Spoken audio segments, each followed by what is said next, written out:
Students, हम पढ़ रहे हैं बीए पार्ट फर्स्ट का paper first, principle of sociology, समाजशास्त्र के सिद्धांत।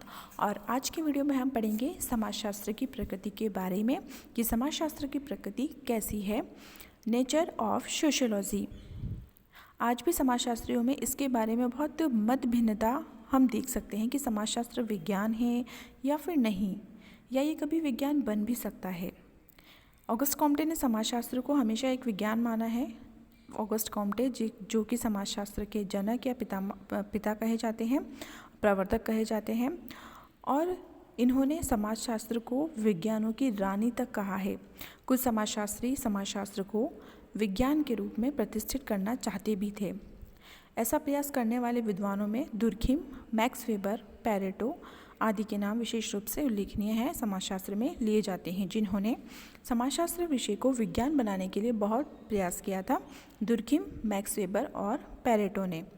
समाजशास्त्र को विज्ञान नहीं मानने वाले विद्वानों का कहना है कि ये विज्ञान कैसे हो सकता है जबकि इसके पास कोई प्रयोगशाला नहीं है, जब ये अपनी विषय सामग्री को मापने में समर्थ ही नहीं है, और जब समाजशास्त्र भविष्यवाणी ही नहीं कर सकता तो हम इसे विज्ञान कैसे कह सकते हैं। जैसा कि प्राकृतिक विज्ञानों में होता है, हम देखते हैं कि जो प्राकृतिक विज्ञान है जैसे कि भौतिक शास्त्र, रसायन विज्ञान, जीव विज्ञान, इसमें अपनी एक अलग प्रयोगशाला होती है, अपनी कुछ विषय सामग्री को मापने के साधन होते हैं जिसमें हम घटनाओं की भविष्यवाणी भी कर सकते हैं। लेकिन विद्वानों ने कहा कि जब ये सारी विज्ञान की विशेषताएं समाजशास्त्र विषय में है ही नहीं तो हम इसे विज्ञान कैसे मान लें। साथ ही उनका ये भी कहना था कि सामाजिक घटनाओं की अपनी कुछ ऐसी आंतरिक सीमाएं हैं जो समाजशास्त्र के विज्ञान का दर्ज प्राप्त करने में बाधक भी है, और यही बात अन्य सामाजिक विज्ञानों के बारे में भी कही जाती है। समाजशास्त्र की प्रकृति को पढ़ने से पहले हमें ये पता लगाना होगा कि विज्ञान किसे कहते हैं। हमें समझना बहुत ज़रूरी है, तभी हम समाजशास्त्र की प्रकृति को समझ सकते हैं। Meaning of science. वैसे साधारणतः लोग विज्ञान का अर्थ विशेष प्रकार की विषय सामग्री से ही लगाते हैं। इस दृष्टि से वे रसायन शास्त्र, भौतिक शास्त्र, जीव विज्ञान, वनस्पति शास्त्र के विषयों को ही विज्ञान मानते हैं। लोगों को लगता है कि साइंस मतलब फिज़िक्स, केमिस्ट्री, बायोलॉजी, जूलॉजी यही साइंस है। ऐसे लोग सामाजिक तथ्यों, प्रघटनाओं को, सामाजिक समूहों, संस्थाओं, समाजों और संबंधों का अध्ययन करने वाले विषय को विज्ञान मानते ही नहीं हैं। लेकिन वास्तव में विज्ञान अपने आप में कोई विषय सामग्री नहीं होती है, बल्कि वैज्ञानिक पद्धति से प्राप्त किया गया व्यवस्थित ज्ञान है। हम किसी भी विषय सामग्री के आधार पर किसी विषय को विज्ञान नहीं कह सकते या अवैज्ञानिक विषय नहीं कह सकते। विज्ञान ऐसे विषय को कहा जाता है जिसमें वैज्ञानिक पद्धति, साइंटिफिक मेथड का उपयोग किया जाता है और व्यवस्थित ज्ञान प्राप्त किया जाता है। यदि किसी भी विषय से संबंधित तथ्यों को वैज्ञानिक पद्धति को काम में लेते हुए संग्रहित किया जाए और इस प्रकार से प्राप्त तथ्यों के आधार पर सिद्धांत बनाया जाए तो ऐसे विषय को विज्ञान ही माना जाएगा। विज्ञान की कुछ परिभाषाएं भी कुछ विद्वानों के द्वारा दी गई है। जैसे स्टुअर्ट चेज कहते हैं कि विज्ञान का संबंध पद्धति से है, न कि विषय सामग्री से। और ग्रीन ने भी विज्ञान का अर्थ तथ्यों की खोज करने वाले तरीके से लिया है। दूसरी परिभाषा दी है कार्ल पियर्सन ने, और कार्ल पियर्सन कहते हैं कि सभी विज्ञानों की एकता उसकी पद्धति में है, न कि उसकी विषय वस्तु में। बिसंज और बिसंज के अनुसार ये एक पद्धति या उपागम है, न कि विषय सामग्री जो विज्ञान की कसौटी है।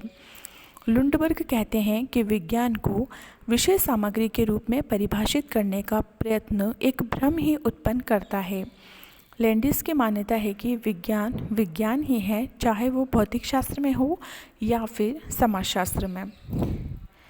इन सभी विद्वानों के जो कथन है, जो परिभाषा है, उनसे हमें यही स्पष्ट होता है कि विज्ञान का संबंध किसी विशिष्ट प्रकार की विषय सामग्री से कभी भी नहीं होता है, बल्कि किसी विषय के द्वारा जो वैज्ञानिक पद्धति उपयोग में ली जाती है और वैज्ञानिक पद्धति से जो प्राप्त किए गए तथ्य हैं वो क्रमबद्ध और व्यवस्थित ज्ञान प्रदान करते हैं, तो उसे ही हम विज्ञान कहते हैं।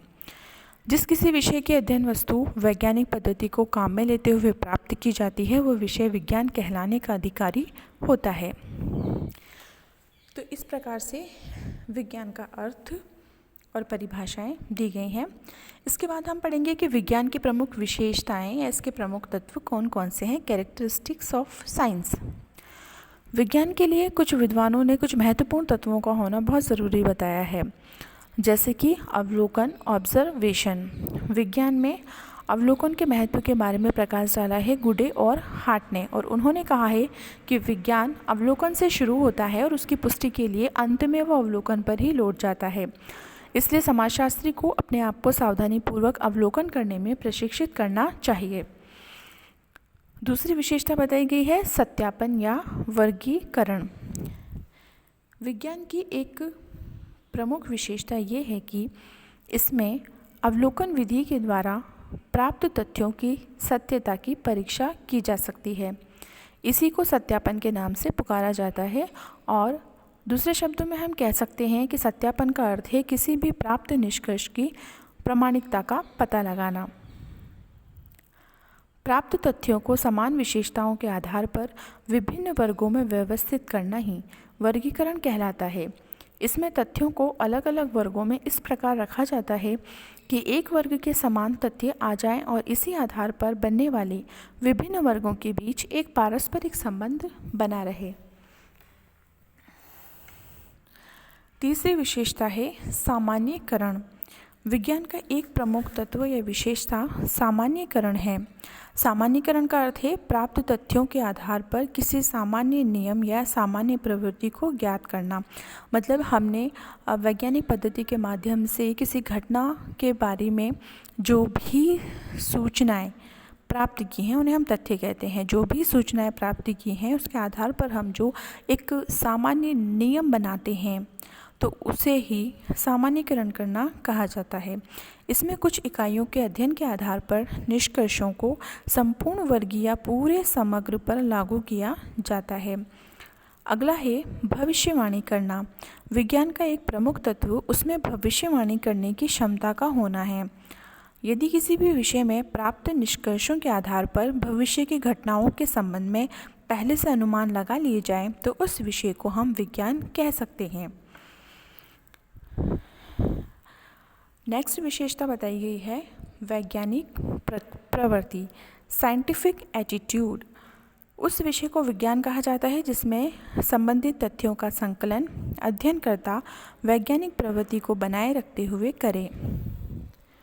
इस सभी विवेचन से हमें स्पष्ट हो जाता है कि किसी भी विषय के विज्ञान कहलाने के लिए उसकी विशेष सामग्री आवश्यक नहीं है, बल्कि उसकी अध्ययन पद्धति का वैज्ञानिक होना अनिवार्य है। इसके अलावा भी इसमें कुछ महत्वपूर्ण तत्व होते हैं, जैसे कि तथ्यों को एकत्रित करने के लिए क्या वैज्ञानिक पद्धति का प्रयोग किया जा रहा है, या फिर अवलोकन विधि को काम में लिया गया हो, वास्तविक तथ्यों का यथावत चित्रण किया गया हो, या फिर हम कह सकते हैं कि क्या है का उसमें स्पष्ट उल्लेख किया गया हो, कार्यकारण संबंधों की स्पष्ट विवेचना की गई हो। जो भी निष्कर्ष प्राप्त किए गए हैं अध्ययन के बाद वो प्रामाणिक होने चाहिए और उनकी सत्यता की जांच की जानी चाहिए। जो निष्कर्ष प्राप्त हैं वो सर्वव्यापी होने चाहिए और एकत्रित तथ्यों के आधार पर भविष्यवाणी भी की जा सकती हो। समाजशास्त्र के बारे में यदि ये कहा जाता है कि समाजशास्त्र विज्ञान है, तो हम यहाँ पे पढ़ेंगे कि समाजशास्त्र विज्ञान क्यों है, इसकी प्रकृति वैज्ञानिक क्यों है, इसमें कौन कौन सी ऐसी विशेषताएं पाई जाती है जिसकी वजह से हम सोशियोलॉजी को एक विज्ञान कहते हैं। समाजशास्त्र एक विज्ञान है क्यों? क्योंकि इसमें वैज्ञानिक पद्धति का प्रयोग किया जाता है। अवलोकन विधि ऑब्जर्वेशन मेथड की सहायता से इसमें सूचनाएं और तथ्य एकत्रित किया जाते हैं और उन्हें व्यवस्थित और क्रमबद्ध भी किया जाता है। साथ ही पक्षपात रहित होकर निष्कर्ष भी निकाले जाते हैं और सिद्धांतों का निर्माण भी इसमें किया जाता है। समाजशास्त्र को विज्ञान मानने की कुछ प्रमुख आधार और कसौटियाँ हैं, जैसे कि समाजशास्त्रीय ज्ञान का आधार वैज्ञानिक पद्धति है। समाजशास्त्र तथ्यों के संकलन के लिए वैज्ञानिक पद्धति को काम में लेता है। मूर्त और अमूर्त सामाजिक तथ्यों के अध्ययन के लिए समाजशास्त्र विभिन्न वैज्ञानिक पद्धतियों का प्रयोग करता है। जैसे समाजशास्त्र में ज्ञान प्राप्त करने या तथ्य एकत्रित करने के लिए समाज मिति, अवलोकन विधि, अनुसूची या प्रश्नावली पद्धति, सामाजिक सर्वेक्षण पद्धति, व्यक्तिगत जीवन पद्धति, सांख्यिकी पद्धति, साक्षात्कार पद्धति, ऐतिहासिक पद्धति का प्रयोग किया जाता है। दूसरा कारण है समाजशास्त्र में अवलोकन के द्वारा तथ्यों को एकत्रित किया जाता है। समाजशास्त्र को विज्ञान मानने का एक अन्य आधार अनुसंधानकर्ता द्वारा तथ्यों के संकलन के लिए प्रत्यक्ष निरीक्षण और अवलोकन करना है। समाजशास्त्र में काल्पनिक या दार्शनिक विचारों को कोई स्थान नहीं दिया जाता है। इसमें तो अध्ययनकर्ता स्वयं घटनास्थल पर जाता है और घटनास्थल पर पहुंचकर सामाजिक घटनाओं का निरीक्षण करता है और पक्षपात रहित होकर तथ्यों का संकलन करता है। तीसरा कारण है कि समाजशास्त्र में तथ्यों का वर्गीकरण और विश्लेषण भी किया जाता है। जो असंबंधित और बिखरे हुए आंकड़े या तथ्य होते हैं, उनके आधार पर कोई वैज्ञानिक निष्कर्ष निकालना संभव नहीं होता है। सही निष्कर्ष निकालने के लिए ज़रूरी है कि प्राप्त तथ्यों को व्यवस्थित और क्रमबद्ध किया जाए और इसके लिए तथ्यों को समानता के आधार पर विभिन्न वर्गों में बांटा जाए। ये कार्य वर्गीकरण के अंतर्गत ही किया जा सकता है। इसके बाद तथ्यों का सावधानीपूर्वक विश्लेषण किया जाता है। समाजशास्त्र को विज्ञान मानने का एक प्रमुख कारण यह है कि इसमें सही निष्कर्षों तक पहुंचने के लिए तथ्यों का वर्गीकरण और विश्लेषण किया जाता है। समाजशास्त्र में क्या है का वर्णन किया जाता है। समाजशास्त्र में वास्तविक घटनाओं की विवेचना की जाती है। ये शास्त्र इस बात पर विचार नहीं करता कि क्या अच्छा है और क्या बुरा है, या क्या होना चाहिए और क्या नहीं होना चाहिए। ये तो घटनाओं या तथ्यों का यथार्थ चित्रण करता है। वे जिस रूप में है उसका ठीक वैसा ही चित्रण करता है। यह तो क्या है का उल्लेख करता है। समाजशास्त्र में कार्यकारण संबंधों की विवेचना की जाती है। समाजशास्त्र क्या है का वर्णन करके ही संतुष्ट नहीं हो जाता, बल्कि इस विषय में घटनाओं, तथ्यों और विभिन्न समस्याओं के कार्यकारण संबंधों को जानने का भी प्रयास किया जाता है। ये विज्ञान तो किसी घटना या समस्या के पीछे छिपे कारणों की खोज करता है। ये तो ये मानकर चलता है कि कोई भी घटना जादुई चमत्कार से घटित नहीं होकर कुछ विशिष्ट कारणों से घटित होती है और जिसका पता लगाना समाजशास्त्री का दायित्व है। कार्ल मार्क्स का वर्ग संघर्ष का सिद्धांत और दुर्खिम का आत्महत्या का सिद्धांत कार्य-कारण के सहसंबंध को स्पष्ट करता है। समाजशास्त्र में सिद्धांतों की स्थापना की जाती है और इसीलिए हम समाजशास्त्र को एक विज्ञान कह सकते हैं। समाजशास्त्र में कार्य-कारण संबंधों की विवेचना की जाती है। तथ्यों या घटनाओं के पारस्परिक संबंध ज्ञात किए जाते हैं, वर्गीकरण और विश्लेषण किया जाता है, साथ ही सामान्य निष्कर्ष भी निकाले जाते हैं और इन निष्कर्षों के आधार पर ही समाजशास्त्रीय सिद्धांत या वैज्ञानिक नियम बनाए जाते हैं। समाजशास्त्रीय सिद्धांतों की पुनर्परीक्षा भी संभव है। समाजशास्त्र भी भौतिक शास्त्र या रसायन शास्त्र के समान अपने सिद्धांतों या नियमों की परीक्षा और पुनर्परीक्षा करने में सक्षम होता है। इसमें वैज्ञानिक पद्धति की सहायता से तथ्य एकत्रित किए जाते हैं और इस पद्धति से प्राप्त तथ्यों की प्रमुख विशेषता ये होती है कि इनकी प्रामाणिकता की जांच की जा सकती है। समाजशास्त्रीय सिद्धांतों की जांच करना वैसे वास्तव में संभव हो जाता है। समाजशास्त्र के सिद्धांत सार्वभौमिक होते हैं, यूनिवर्सल होते हैं और इसीलिए हम समाजशास्त्र को एक विज्ञान कह सकते हैं। समाजशास्त्र वैज्ञानिक पद्धति को काम में लेता हुआ जिन सिद्धांतों का प्रतिपादन करता है वे सार्वभौमिक प्रकृति के होते हैं। इसका कारण ये है कि यदि परिस्थितियाँ समान रहे तो समाजशास्त्रीय सिद्धांत विभिन्न समाजों और कालों में खरे उतर सकते हैं। समाजशास्त्र में भविष्यवाणी करने की भी क्षमता होती है। समाजशास्त्र इस कारण भी विज्ञान माना जाता है कि इसमें क्या है के आधार पर क्या होगा बताने या भविष्यवाणी करने में यह समर्थ है।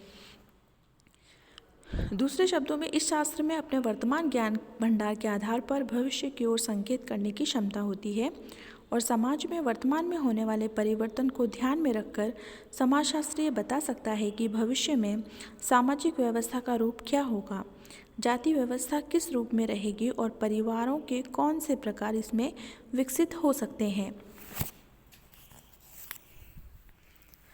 तो स्टूडेंट्स, यहाँ पे ये स्पष्ट हो जाता है कि समाजशास्त्र में वे सभी विशेषताएं पाई जाती हैं जो विज्ञान के लिए ज़रूरी हैं, आवश्यक हैं। और इसी के संबंध में स्टीवर्ट और ग्लेन ने कहा है कि समाजशास्त्र को विज्ञान माना। स्टीवर्ट और ग्लेन ने समाजशास्त्र को इसीलिए विज्ञान माना है क्योंकि इसकी पद्धति और प्रवृत्तियाँ वैज्ञानिक हैं। इन्होंने विज्ञान के रूप में समाजशास्त्र की 5 विशेषताओं और उद्देश्यों को स्पष्ट भी किया है। इससे स्पष्ट होता है कि समाजशास्त्र एक विज्ञान है और इसमें विज्ञान के सभी आवश्यक तत्व मौजूद हैं और इसकी प्रकृति वैज्ञानिक है।